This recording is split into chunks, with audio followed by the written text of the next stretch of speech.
Bon là, normalement, ça commence par « Mais alors, de qui se moque-t-on » Ouais, parce que les journaux sont pas contents. Non, mais de qui se moque-t-on? C'est vraiment la teneur des journaux ce matin. Voyez d'abord cet article dans La Croix. Peut-être que ça vous a échappé, mais il sera interdit, à partir du 1er janvier, de donner une fessée ou même une simple tape à un enfant en France. Loi votée par le Parlement jeudi dernier. L'article de La Croix donne la parole à des psychiatres qui sont pour cette loi.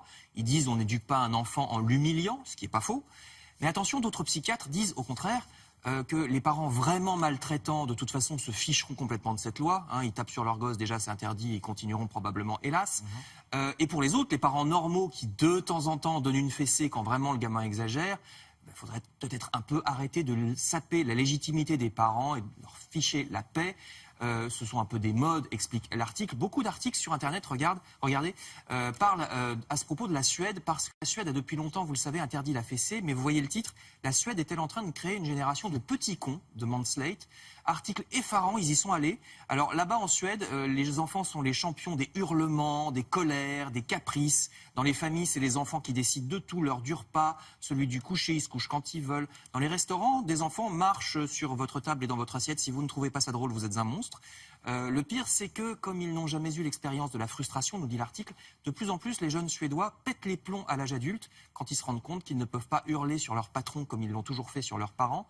Un prétendu modèle suédois à méditer, donc, puisque c'est lui, entre autres, qui nous conduit à interdire la fessée en France à partir du 1er janvier. Vous avez vu aussi un article du Figaro.fr, nous voilà prévenus.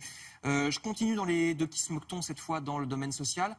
Là aussi, quelques bobards sont corrigés par la presse de ce matin. De qui se moque-t-on quand on nous dit que les Français ne travaillent pas assez? Voyez ce chiffre. En moyenne, on travaille un peu plus de 39 heures par semaine, c'est-à-dire bien au-delà. Bien oui, bien au-delà des 35 heures.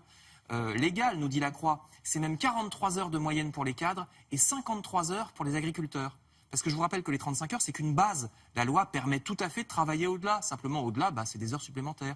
Transmis donc à ceux qui pensent que les 35 heures sont la base de tous les maux de notre pays. De qui se moque-t-on également quand on prétend que tous les problèmes de la France viennent des pauvres qui seraient des assistés? Voyez ce chiffre dans les Échos. Quand on vit avec les minima sociaux, une fois qu'on a payé son loyer et son alimentation, c'est-à-dire les choses dont on ne peut pas se passer, en moyenne, il reste 330 euros par mois. C'est-à-dire, ça fait 10 euros par jour pour tout le reste. S'habiller, payer les transports, les fournitures des gamins, etc.